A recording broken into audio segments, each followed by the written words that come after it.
I'm here to tell you, ladies and gentlemen, not a month goes by where I don't get a call at my institute by someone telling me that someone in the government implanted these things in their brain without them knowing. I'm not kidding. Now you may say, this doesn't concern me, or my children, or my community, but this is less and less true. You know the outcome and you see the journey. A new world order. This whole conspiracy to enslave humanity is a psychological game. You're not going to sell a tyranny by telling people it's a tyranny. The outcome is that they want to connect the human brain to artificial intelligence, so artificial intelligence becomes human consciousness. Hyperreality is an inability of consciousness to distinguish reality from a simulation of reality. What is real and what is fiction are blended together so that there is no clear distinction between where one ends and the other begins. It allows the co-mingling of physical reality with virtual reality and human intelligence with artificial intelligence. Targeted individuals find themselves thrust into this new reality against their will and without their permission. They have been linked to artificial intelligence supercomputers so that their brains can be modeled and mapped to the sentient world simulation. Where a computer could learn enough about me, create a copy of me, and I could still be here. I might not even know that you scanned my brain, and we could scan my brain from inside, sending scanners through the bloodstream, billions of them, in the form of nanorobots or nanobots, and capture every detail of my synapses and neurotransmitters and create a virtual Ray Kurzweil in a very powerful computer. And it would be indistinguishable from me. It would pass a Ray Kurzweil Turing test. If you can imagine having two minds running some software on one brain, there are two of you in one mind. When you clone a brain, brainwaves, and it's more complicated than I'm describing, but you are able to see what the other person is seeing, and you're able to hear what the other person's hearing, as well as influence them. No touch torture is a whole new topic, a whole new category. Most people don't believe it's happening. You'd be tortured in your own home. No one will believe you. Your brain has been rewired to feel the other.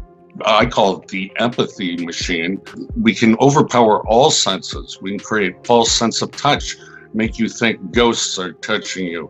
We can, create smells that aren't really there, tastes.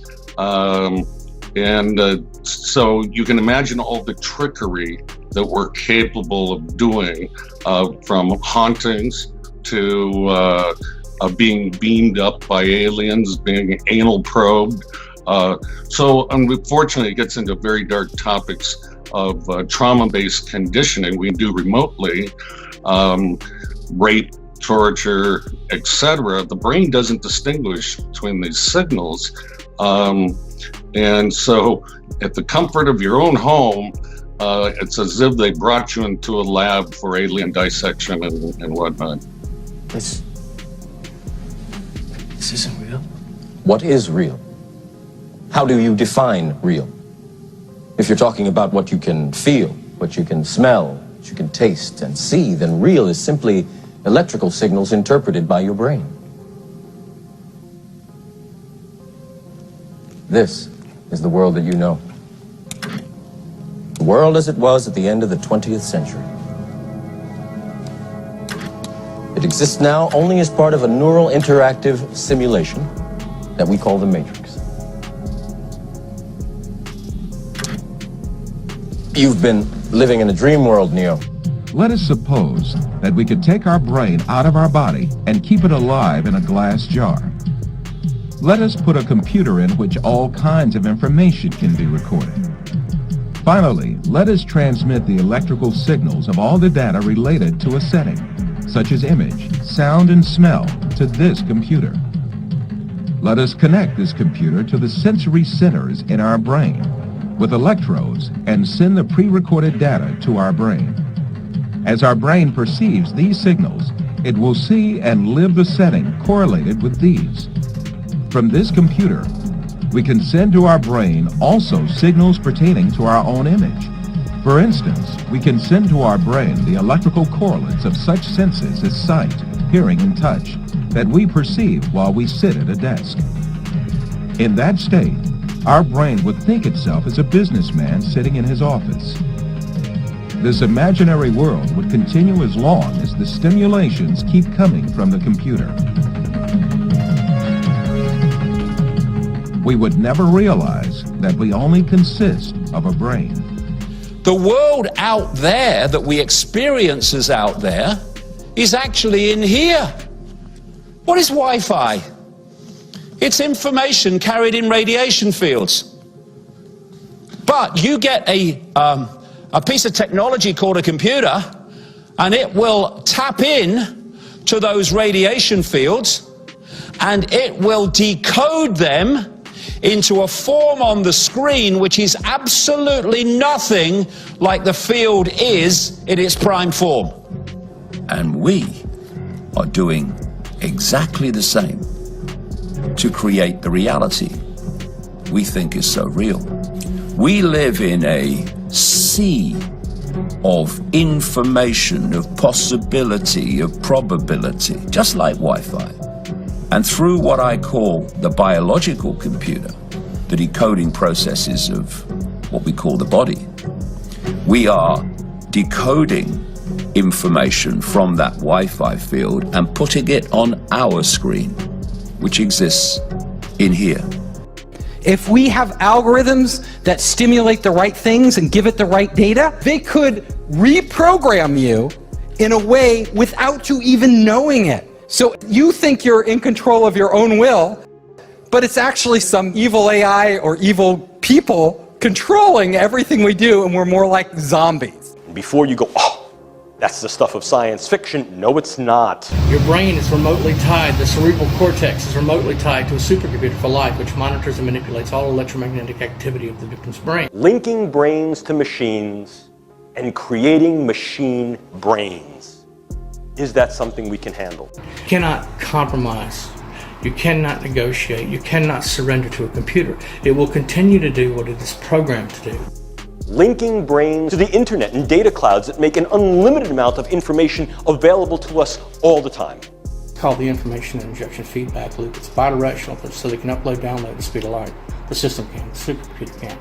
This information injection feedback loop, this neural link between the victim's brain and the supercomputer. A machine that has cognitive capability and emotional capability. Literally uses the first person singular I and tells us how it feels. A real, live, breathing, sensitive and responsive entity, just like Pinocchio becomes a boy.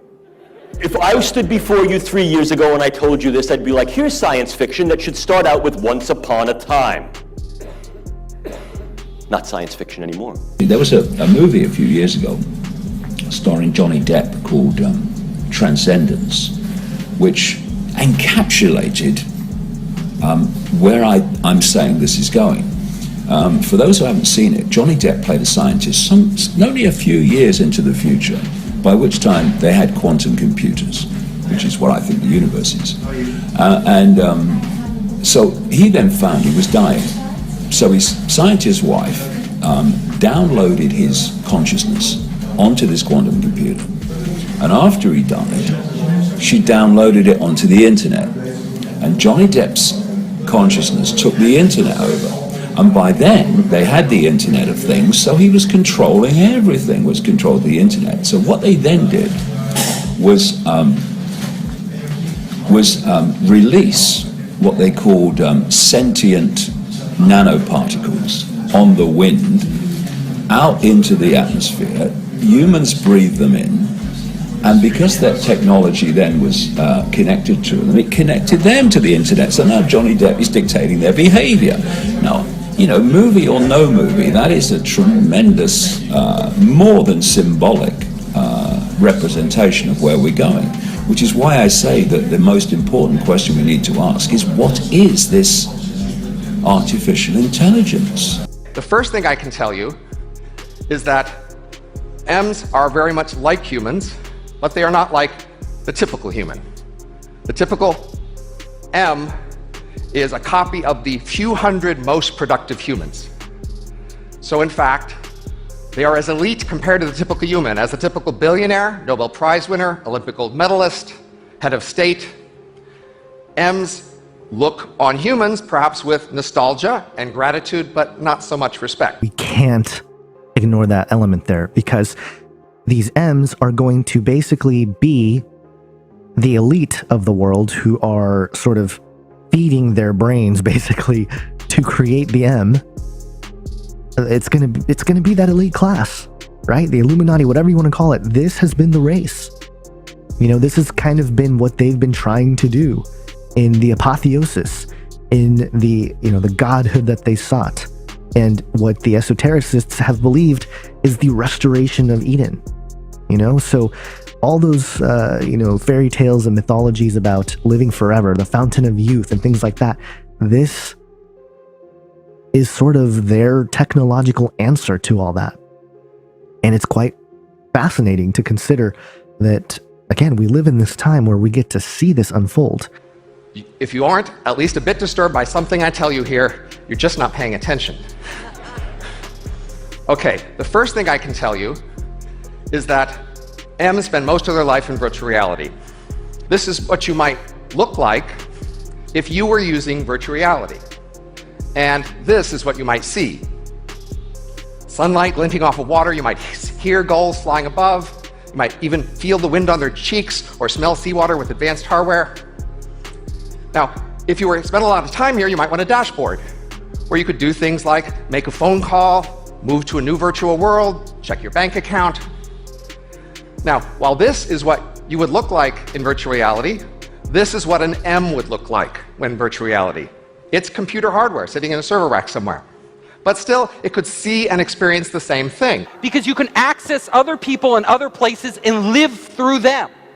You could be in Elon Musk's head right now. You are no longer trapped in your body. You can actually be anywhere at any time that any other person or any other device is getting sensory information. An M can move its brain, the computer that represents its brain, from one physical location to another. M's can actually move around the world at the speed of light. Where we will become the internet. The internet will become us. They will be inseparable. We'll have our storage and everything else all over the place. And when we do that, we have to understand they could actually steal you. They can implant memories in your head that you don't have. They could erase memories. They could control you in ways that you wouldn't even know you're being controlled. Is this scary? So I painted on the hand a heaven, but there is also a hell, where we as gods, like gods, will be creating our own reality. Here's how I would do it. I copy you exactly into a digital environment. Everything about you. Imagine that was possible. It probably is. So if I copy you into a machine, that copy process has all of the properties we were talking about as being a soul. First of all, it's immaterial, because copying, that's not a thing, it's a process. It's immortal. It's just like you. You can put it in any environment you want, heaven, hell, make a simulation. They are building false realities into which they want to induct you so they can play God.